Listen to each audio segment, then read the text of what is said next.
What's up, fam? It's your girl, Mrs. Tony Two Times, and it's great to be back with another video. In this episode of Hood Tales, I'll be taking it to Dekalb County, Georgia, to talk about the tragic case of Shawndell McLeod, who went missing back in 2011.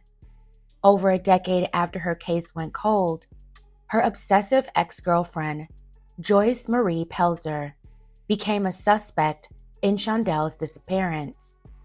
Joyce was also accused of slaying her estranged wife, Rosalyn Lewis, in 2018.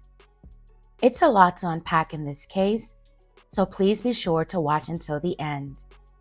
But before we get into this video, welcome if you're new here to our channel, and welcome back to all of our subscribers. If you haven't subscribed yet, make sure you do so and join the Tony Two Times family. Go ahead and click that notification bell to get notified every time we upload. And if you're rocking with the content, please don't forget to hit that like button. Likes are absolutely free and help the channel to grow. Also, if you'd like to help our channel grow by donating financially, please take a look at the information in the description box below. Either way you choose to support the channel, we appreciate you so much. All right, without further ado, let's jump right into it. Shawndell McLeod was born in the South American country of Guyana. Shawndell was the sixth of her mother's 9 children. At 13, Shawndell moved to the United States. Shawndell settled in Dekalb County, Georgia by the time she was an adult. Shawndell was described as a loving and caring person who loved to cook and help others. She would eventually take her cooking skills to the next level and landed a great career as a head chef at a Lawrenceville, Georgia nursing home.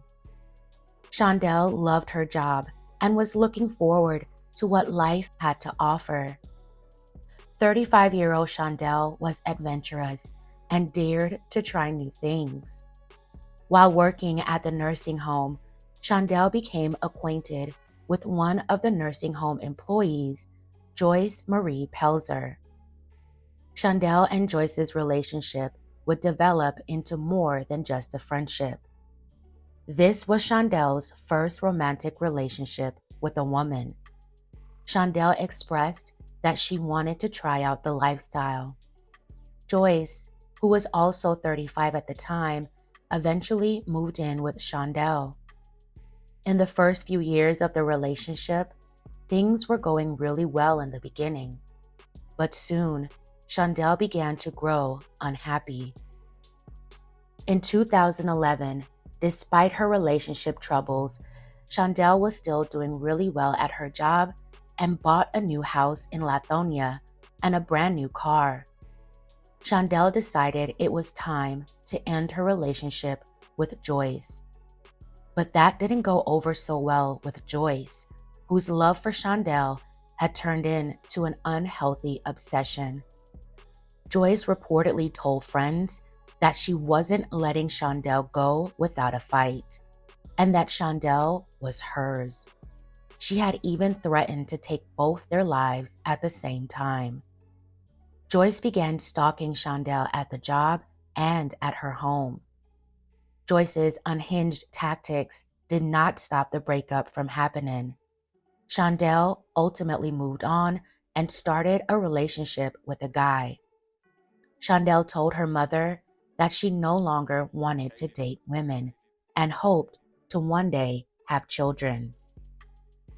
Joyce also moved on and started a relationship with a woman named Rosalyn Lewis. Although Joyce was in a new relationship, that didn't stop her obsessive behavior toward Shawndell. Joyce continued her threats of harm toward Shawndell. In July of 2011, Joyce pulled a knife on Shawndell and threatened to take her life once again.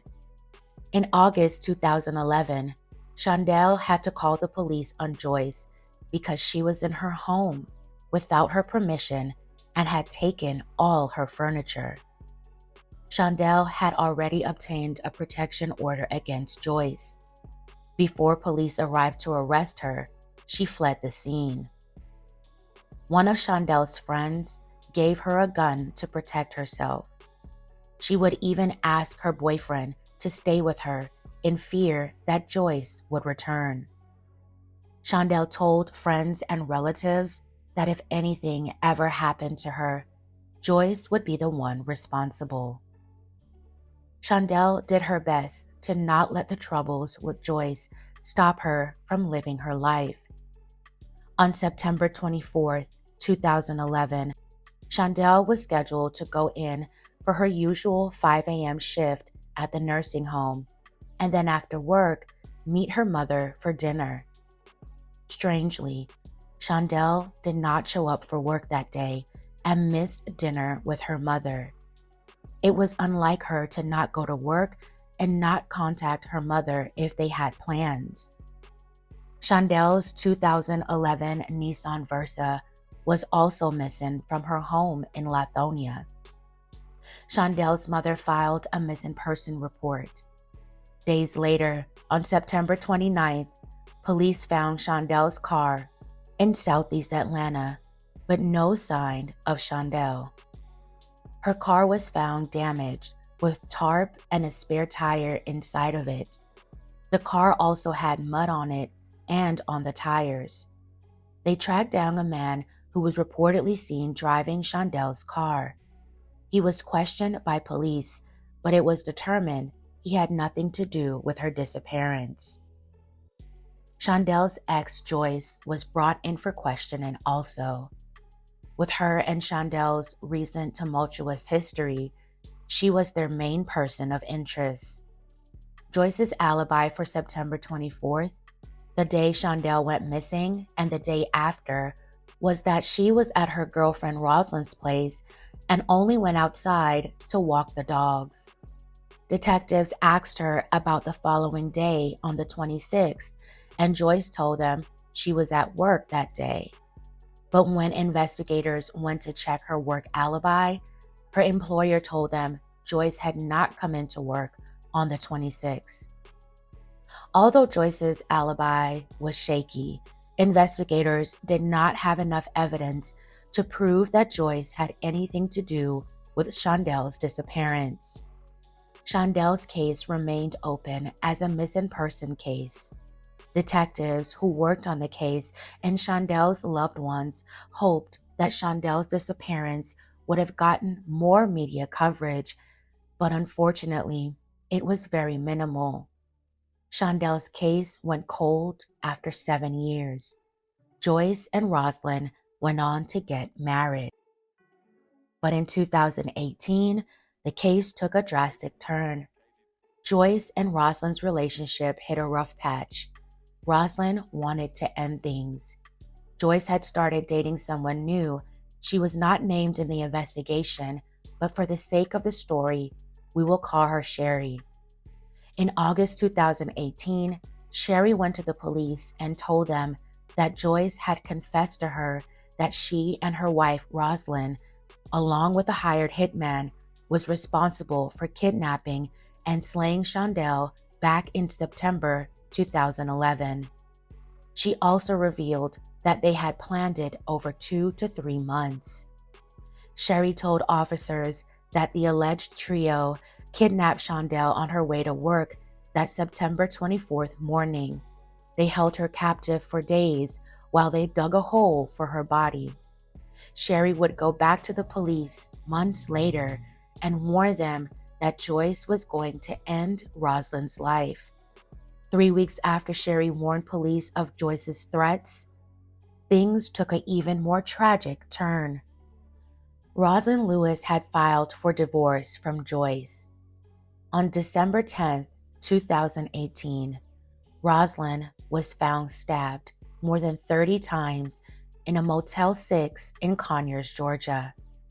When emergency personnel arrived at the scene, Rosalyn was still alive, and she told them that the person who did this to her was her wife, Joyce. 47-year-old Rosalyn Renee Lewis was rushed to the hospital, but succumbed to her injuries on the way there. A bolo was put out on Joyce. 3 days later, on December 13, 2018, law enforcement spotted Joyce's car heading south on I-75 in Dekalb County, Georgia. A chase ensued and deputies performed 2 pit maneuvers. During the first pit maneuver, Joyce regained control of her car, but the second time, Joyce crashed. As state troopers approached her vehicle, Joyce pointed her weapon at them and reportedly fired 1 shot. The troopers fired back, hitting Joyce multiple times. A deputy on the scene rendered medical aid until paramedics arrived. She was airlifted to a hospital in Macon, Georgia, where she recovered from her injuries. According to a report, days later, on her recovery bed, 42-year-old Joyce was interviewed by detectives. Joyce implicated Rosalyn in the slaying of Shawndell McLeod.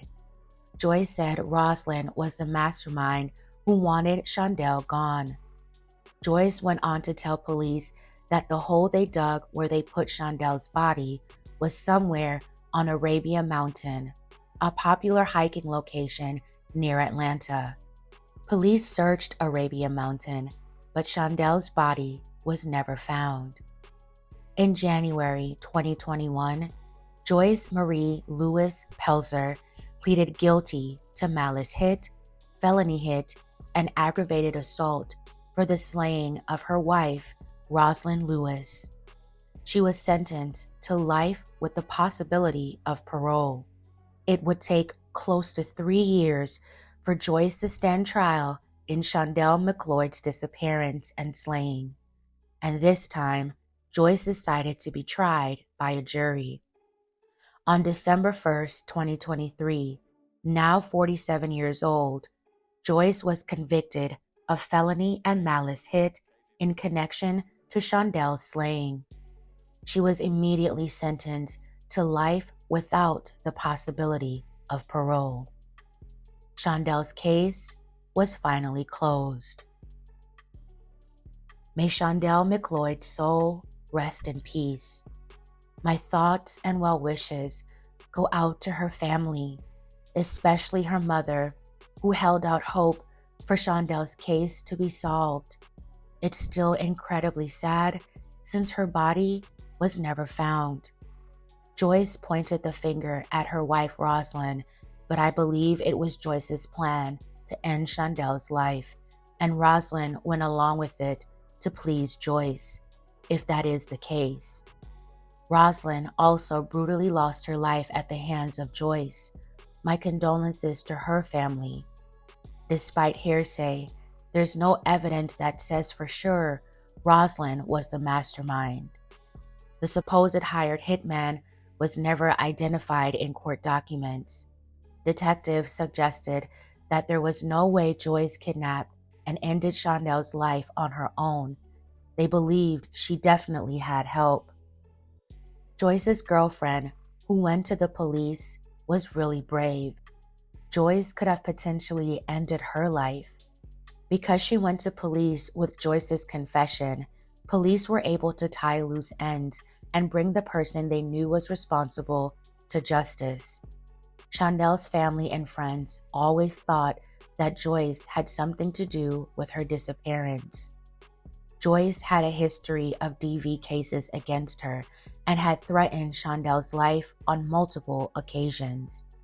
Joyce always seems to have someone else she was with while she executed revenge on her exes for leaving her, and in some way got them involved. And just like with Shandelle, Joyce's wrath turned towards Rosalyn once Rosalyn decided she wanted to leave her. Joyce had some serious issues when it came to her romantic partners leaving her. It's like she couldn't handle or process rejection. She didn't like losing control.